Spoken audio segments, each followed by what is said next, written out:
Grenada Chargers, whose team is still playing football, but also former Mississippi State Bulldog, been a part of a few Egg Bowls along the way. Coach, appreciate a few minutes of your time this afternoon. First of all, congratulations on a great season. Oh, thanks, man. I appreciate it. It's been a lot of fun. It has. It's trying to make it one more week, you know. I was going to say, and one of those that you want to keep going for a little while longer, right? Yeah, that's right. It has been a great year. We've got a great group of kids. They're a lot of fun to be around, and having a good week of practice, so that'll be a good game for us this week. We're excited. I want to ask you one more Grenada question before we switch over to the Egg Bowl. How have you done this? How have you built this? Grenada has been a good athletics program for a long time, but it feels like there have been some incremental steps that have allowed the football program to continue to grow. How have you taken this massive step? Well, it's just been, all the pieces were here. They had done some great things in the past. Football is still really important in Grenada. And, I was just kind of on the outside looking in. I was at Lafayette for so long, and we competed against them, and you see all the things that they had, and we're just trying to take it one step further than where it was before. But, in high school sports, and especially high school football, everybody's got to be pulling in the same direction to make a run like this. And we have that at Grenada, from our student body to our administration to, our coaches and players. And everybody's got a common goal, and that's give these kids the best experience we can give them. And that's what's happened at Grenada, and it's happened pretty fast. And we're just kind of really enjoying it right now. And, Coach, you get to coach against one of your former teammates this weekend. Josh Morgan is the head coach down at Warren Central. You guys were part of – Richard asked me yesterday what was my favorite Egg Bowl of all time, and I have to go 1999 almost every time just because of the range of emotions we all felt. Take us through that particular game for you. And a year where it was full of comebacks, that might have been the most improbable one. Yeah, probably so. I mean, that whole year was just amazing. You're talking about a group of guys believing, in each other until the last second in every game. I mean, we would get down, and it was just kind of like, okay, who's going to bring us back this week? And it was just amazing to be a part of. And I was a part of that 99 game. I thought it was so much fun. And I don't know what my fastest 40 time was, but I was on the field goal team when we made that field goal at the end of the game. If you would have clocked my 40 right there, I would probably be an NFL veteran right now instead of a high school football coach, because I was moving. But we were all excited, and just like you said, the whole range of emotions and the ups and downs. But to finish with the win there at home that year was really special. And, Coach, one thing remember about that game, you scored to tie the game. It's 20-20. You're on the sidelines, and you're probably, Coach Sherrill and Coach Woods are probably, okay, here's what we're going to do when we get into overtime. And then all of a sudden, there's a turnover that nobody was expecting. What do you remember being on the sideline when that interception happened? Well, chaos, really, because, at that point, we were getting ready for overtime. And, you try to feel good about the plan and which end are we going to be playing on. We hope it's in front of the students and all that. And then the next thing everybody's screaming, saying, get ready to kick the field goal. So, you fly out there and do your job, and all those guys just did just an unbelievable job of being ready and ended up winning that game. And, there was another Morgan on the field that night. Rob Morgan was out there too, and he's the offensive coordinator down there at Warren Central. So, it's just it's kind of a neat week with this game going on Friday, and then us playing those guys at Warren Central Friday night. It's a lot of emotions there, and not only were we teammates, we were roommates there for a year. I didn't know that. So, yeah. So a lot. It's a lot on your plate coming up on Friday. Will as you guys travel to Vicksburg, will you watch the game? What's the plan there?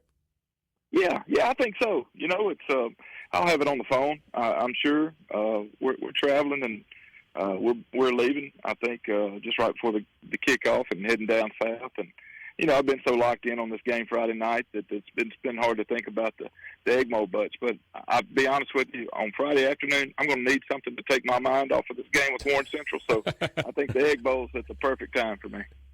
That's a pretty good bus ride to be able to do it on also. So you were a part of two wins in 98 and 99, but also two losses your freshman year and your senior year.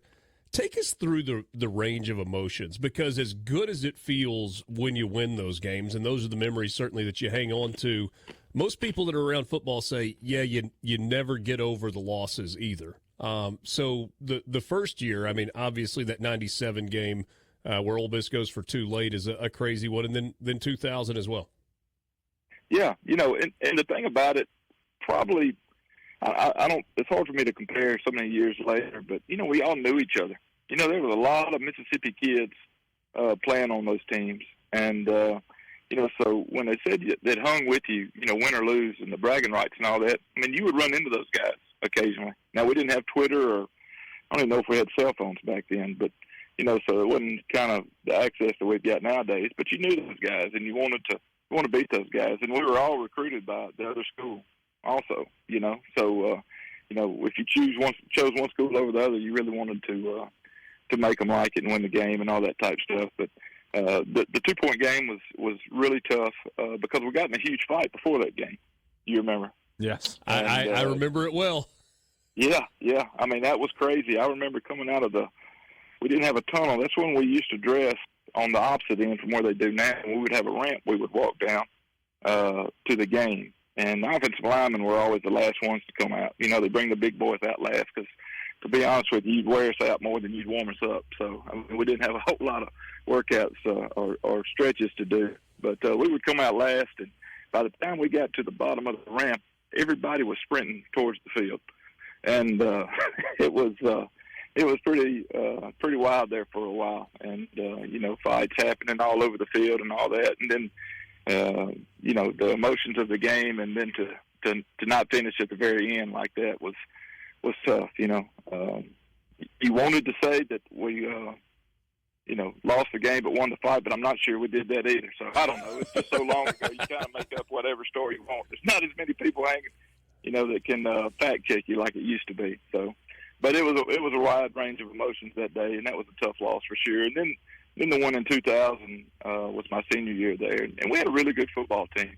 Not sure exactly what happened in the ins and outs, 24 years ago, but I remember being really banged up as a football team and going up there. And I think we lost by a couple of touchdowns, but so the losses hurt and the wins, feel great, and just here we are 24 years later, and it still feels about the same way.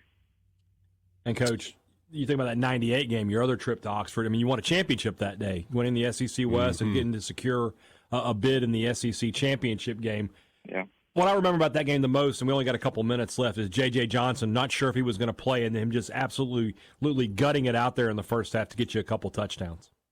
Yeah, it was an amazing performance by him. I was out there playing that night, and I believe I was a sophomore that year and playing some, and I remember pulling on a power play. I was playing left guard, and I pulled to the right, and I just saw this flash go by me, and it was J.J. Johnson, and I'm not sure I blocked anybody or not. I don't know if he needed much blocking that night. He was a man on a mission. But we got down in that north end zone, and I glanced up to the student section, and I saw something, but I wasn't really sure what it was.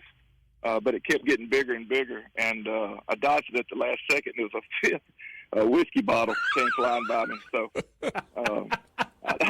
JJ scored the touchdown, and I dodged the bottle, and it was a great game. So it was, Richard threw that bottle. I just want to let you know that. That is not true. Well, Richard, you missed. If that was you, I don't know who you're aiming for. But well, the funny thing you say about that is, I was in Starkville in '97, and I told Hey Dad yesterday. I said, for whatever reason, I sat in the Mississippi State student section at that game.